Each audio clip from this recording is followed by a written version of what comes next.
تو یہ الیکشنز ایسے نہیں جانے دوں گا. ریکاؤنٹ کا تو سوال ہی پیدا نہیں ہوتا. جب 70-80 ہزار ووٹ ہی باہر سے آگے پڑ جائے گا تو پھر ریکاؤنٹ کا تو فائدہ ہی کوئی نہیں ہے. اور میں وہ قوم کے سامنے بھی رکھوں گا. اس میں الیکشن کمیشن کا ذمہ داری ہے جنہوں نے یہ دھاندلی نادرا کے ذریعے میرے حلقے کے اندر کروائی. اور نادرا اس میں مجرم ہے, چور ہے. جو ڈاکو نادرا کے اندر بیٹھے ہیں ملک کے لوگوں کے ووٹرز کے جذبات کے ساتھ کھیلنے کے لیے, کسی کو انشاءاللہ تعالیٰ اسپیئر نہیں کروں گا. پورے صوبے میں ہی تنظیم غیر فعال ہے. فیصل آباد میں تو ہے ہی نہیں تنظیم کوئی بھی, اور نہ ہم نے کبھی تنظیم کا کوئی رول دیکھا ہے. ماضی میں جو ہمارا کردار رہا ہے, ہم نے کسی کو سانس نہیں لینے دیا. ہماری تنظیم بھی بڑی ہیوی ویٹ تھی. تو میرا خیال ہے کہ اس پر قائد نواز شریف صاحب کا خیال ہے کہ پورے پاکستان میں تنظیم سازی کا دوبارہ عمل شروع کیا جائے گا. عبداللہ گارڈن کا پتہ ہے آپ کو, وہ سارا عبداللہ کالونی میں بکتا, باؤ والا رسالہ نمبر 12 میں بکتا.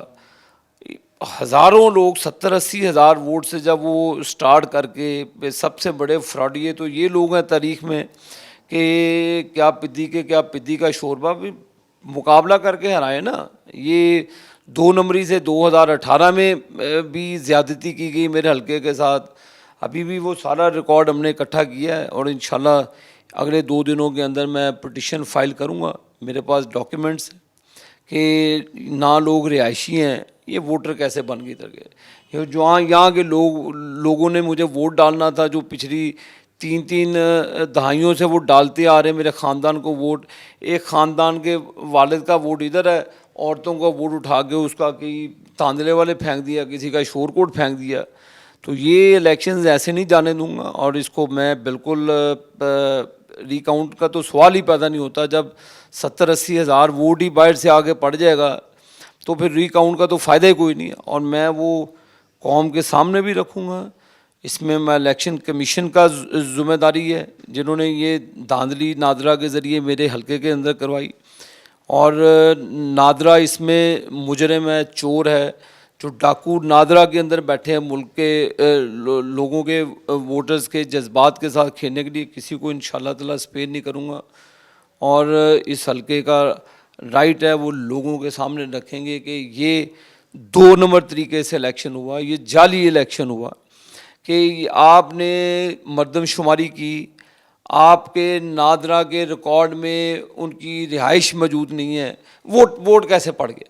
میرا تو یہ بالکل سوال ہے کہ یہ ووٹ کیسے بنا, کیسے وہ ووٹر کا استحقاق, میرے ووٹر کا استحقاق تھا, ان کو اٹھا کے دوسرے حلقوں میں پھینک دیا اور باہر کے حلقوں کو لا کے دے دیا. تو یہ سارا ریکارڈ تیار کیا ہے, اور انشاءاللہ تعالیٰ 2-3 دن کے اندر میں پٹیشن فائل کر دوں گا. تو کیا آنے والے دنوں میں ہم عابد شیر علی کو وفاقی حکومت کا حصہ سمجھ رہے ہیں؟ میری حکومت ہے جی, الحمدللہ. شہباز شریف صاحب وزیر اعظم ہیں, میڈم مریم نواز شریف صاحبہ اللہ کے فضل و کرم سے وزیر اعلیٰ ہیں. نئے لوگوں کو بھی چانس دیا ہے, اور انشاءاللہ ہماری حکومت ہے. ہم ایز اے حکومت, as a team, as a unit کام کریں گے, اور انشاءاللہ تعالیٰ یہی امید ہے کہ پاکستان مسلم لیگ نون ملک کو کرائسس سے نکالے گی. کیا اسحاق ڈار بہتر چوائس نہیں تھے کہ اورنگزیب صاحب کو جو ہے وہ لے کر آئے گئے, ان کو وزیر خزانہ جو ہے بنایا جا رہا ہے؟ دیکھیں جی, اسحاق ڈار صاحب کی اپنی بے شمار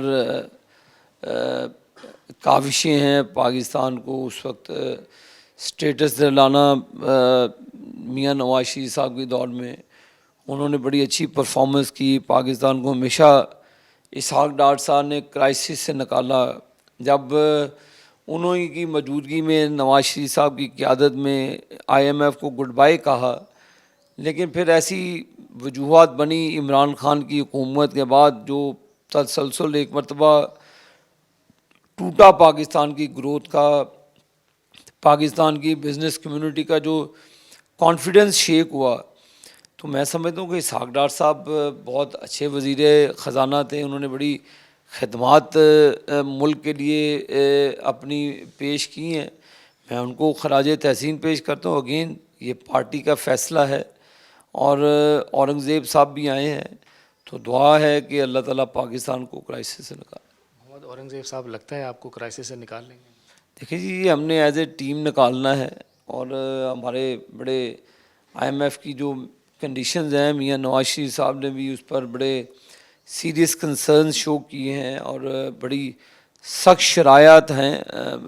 تو میرا خیال ہے کہ ان شاء اللہ تعالیٰ ہم بہتر طریقے سے ان چیزوں کو مینج کر کے لوگوں کی تکلیف کو کم کریں. اب صاحب آپ نہیں سمجھتے کہ اس وقت فیصل آباد میں پارٹی کو تنظیم کی بہت زیادہ ضرورت ہے؟ تنظیم غیر فعال ہے، نوجوانوں کو آگے نہیں لے کے آیا جا رہا. اس پر آپ کیا کہتے ہیں، کیا ہونا چاہیے؟ میرا خیال ہے جی پورے صوبے میں ہی تنظیم غیر فعال ہے. فیصل آباد میں تو ہے ہی نہیں تنظیم کوئی بھی، اور نہ ہم نے کبھی تنظیم کا کوئی رول دیکھا ہے. ماضی میں جو ہمارا کردار رہا ہے، ہم نے کسی کو سانس نہیں لینے دیا. ہماری تنظیم بھی بڑی ہیوی ویٹ تھی.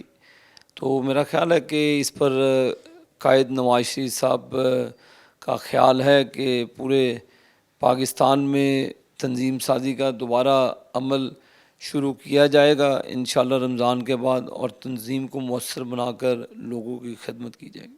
آپ یہ نہیں سمجھتے کہ زیادہ بہتر ہوگا کہ آپ خود اس چیز کو پارٹی سے ڈسکس کریں اور فیصل آباد کی کمانڈ یہ والی آپ خود سنبھالیں؟ نوجوانوں کو آپ ہی لے کر آگے آئیں، کیونکہ آپ کے والد کا بھی اس حوالے سے ایک بڑا نام ہے اور آپ خود بھی بڑے ایکٹیو ہیں. دیکھیں جی، یہ میں نے پھر عرض کی ہے کہ پارٹی ان شاء اللہ تعالیٰ فیصلہ کرے گی. نواز شریف صاحب رمضان کے بعد اس پر بالکل جو آپ گفتگو کر رہے ہیں، ہمارے سب کے کنسرنز ہیں اس کے اوپر کہ پارٹی بڑی غیر فعال رہی ہے. Pakistan P M L N کی آرگنائزیشن صوبے میں کہیں ان کا نام و نشان نہیں تھا الیکشنز میں بھی. تو یہ بھی چیزوں کا جائزہ ہے سارا جماعت کے پاس، اور انشاءاللہ رمضان المبارک کے بعد انہی چیزوں کا ادراک کیا جائے گا، اور جو تنظیمیں ہیں ان کو فعال کر کے صوبے بھر میں ہم انشاءاللہ تعالیٰ لوگوں کی خدمت میں پیش ہوں گے. اب صاحب کیا آپ نہیں سمجھتے کہ شہباز شریف نے محسن نقوی کو وزیر داخلہ لگا دیا؟ کیا نون لیگ میں ایسا کوئی معتبر نام نہیں تھا؟ دیکھیے محسن نقوی صاحب بھی تو پاکستانی ہیں، اور انہوں نے بڑا اچھا ایک پرفارم کیا ہے بینگ چیف منسٹر. تو کوئی ایسا ابہام نہیں ہے کہ اگر وہ ان کو وزارت داخلہ دی گئی ہے، آپ کو کوئی ان سے ایشو ہے تو ضرور اس پہ بات کریں، ہمیں کوئی ایشو نہیں.